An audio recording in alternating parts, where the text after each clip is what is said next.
And welcome to Assembly Update. I'm Ted Flint. Joining us today, Assemblyman Michael Novikov, who serves the 45th Assembly District.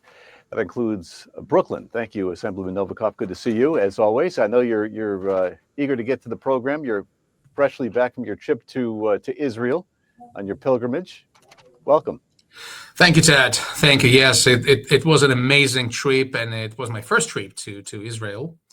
And it felt like home. And actually, there's so many people speak English in Israel, and so many things that we're used to, especially in South Brooklyn, which is a place where many Jews live.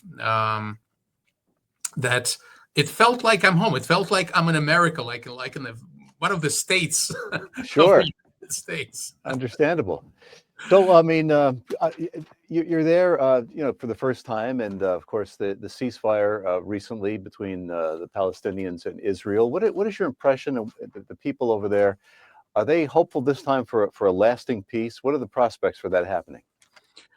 Yes, well, people were very, very happy, very excited. They were happy for those hostages to make it home finally. They are very worried about the bodies because there's still some uncertainty in that. But overall, it's interesting that you feel so safe there, even though you see young people with the machine guns walking down the street.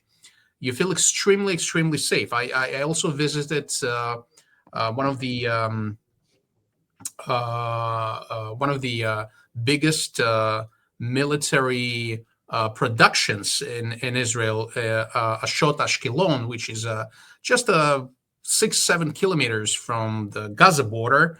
They produce transmissions for Israeli tanks. Wow. And I was there was a lot of people working at the factory. A lot of Russian speakers, because in Israel, I don't know if you know that, but there's so many people from so many Jews that immigrated from the former Soviet Union. So I Right. communicated in my native language with my people there. Everybody feels very safe. Everyone is very hopeful for the truce to continue. But on the other hand, they understand who are they dealing with. They understand that Hamas is a terrorist organization. It's impossible to negotiate with them, and it's not the people who kind of hold to their word.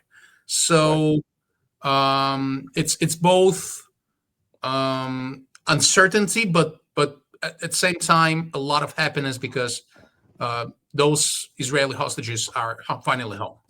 So you're hopefully optimistic, but as you mentioned, we've talked about this before. We've been down this road before, and there's always something Yes. that gets both sides fighting. Ted, I again, think it's about the money. I think that it is a business for the terrorists to terrorize, because this is what they're getting paid for. Yeah. And it should be changed somehow with the help of other countries like Qatar, like Turkey. If we want to have peace in the Middle East, we need to change the whole system, how the whole system works. We need to stop funding the terrorist organizations, especially Hamas and other Palestinian terrorist organizations. We have a picture of you at the Knesset. We'll take a look at that. And must have been exciting for you first time over there. There you are, looking proud. Definitely. And I was lucky enough to view the actual session at the Knesset. I didn't expect that it would be so hot. That the temperature was really high there. So what was it like? How does it compare to a session of the U.S. Congress? Well, most of the people didn't have ties on them for some reason. Okay. Well, you know, Right. Israel is a you know is it literally very pretty hot in Israel. So So I uh, hear, yeah. so Yeah. I guess you know they're easing on that. Very a lot of similarities, but an interesting experience in the lunchroom where I asked to get me a half of pie or pizza or something like that, and then a gentleman gave me a half and said, "This is for you. Welcome to Israel. No need to pay." So, Wow. Very nice. Very nice. Sounds like you're going to be going back pretty soon. oh yeah, It sounds like it. definitely. You know, I felt like home, and I felt, you know, because I'm Jewish, I have Jewish roots. Sure. I have that my people have home. Very nice. Let's talk about the other issue here, and the two kind of coincide.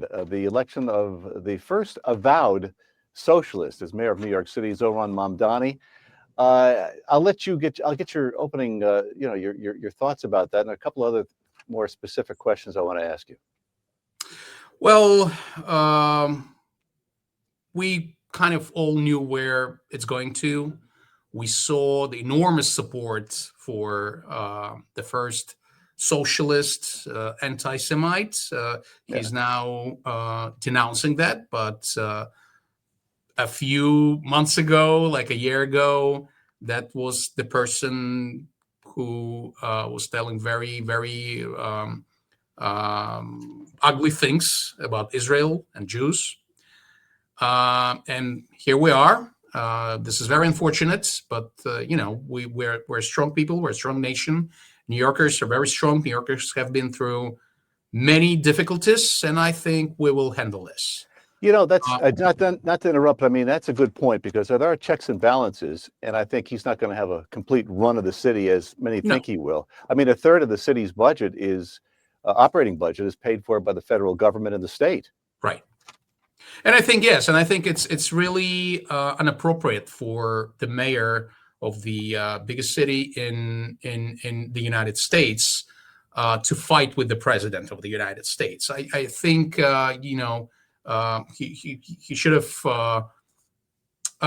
find a different approach to talk to the president because he depends on him a lot of you know he would say, hey, you know, I am Mr. President, I'm willing to work with you, not I'm gonna fight you all the time, I'm willing to work with you. I think that would be a better message. However, we all understand that he is appealing to those who hate Trump in New York. This is the votes that he got. He got a lot of votes for hating Trump. Yeah. And Yeah.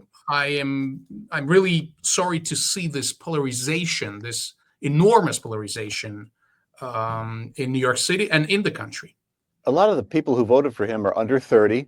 They don't know how the economy works, and we've talked about this. And a lot of his supporters are people who have just moved to New York City, where Cuomo and Sliwa they got a majority of the native-born New Yorkers. So there's that split. It's a lot of factors, Ted. It's a lot of factors. Young people who have those socialist fantasies that everything could be for free, free buses, free rides, free, you know, frozen rents, free Yeah. this, free that, government, food stores. This is all fantasies. I mean, we've been through it. I've been through it. I came from a socialist country, and we know how ugly socialism is. Socialism never works. And as Margaret Thatcher said, again, I'm saying this phrase again and again and again, socialism is a good idea until you run out of other people's money. That's it. And he's going to run out of other people's money pretty soon because wealthy New Yorkers are willing to leave New York. I know many people from my district already leaving. Someone already left. Some are packing, you know, their suitcases. I am telling my people, please don't leave. Let's see what happens. Let's see what happens. Let's fight together. So I'm asking my constituents, I am asking New Yorkers not to leave. Please not leave.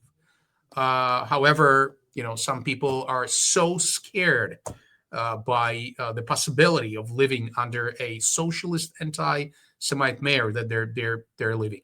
You mentioned that I was reading today that anywhere from 500,000 to 700,000 Jewish people have already left New York City, and this could probably add to that number with his election. Unfortunately, Ted, and some went to Florida, some went to Israel, by the way. Really?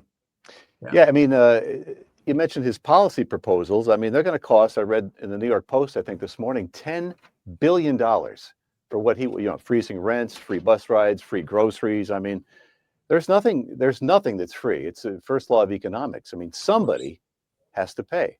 Of course, of All course. right. And those people who are paying for it, those taxpayers, the wealthy New Yorkers, they will leave. Not gonna give their money to Mamdani for his crazy socialist ideas.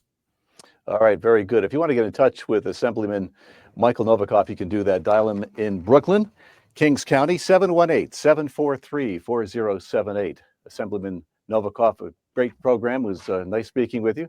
Good to have you back. Thank you very much, Ted.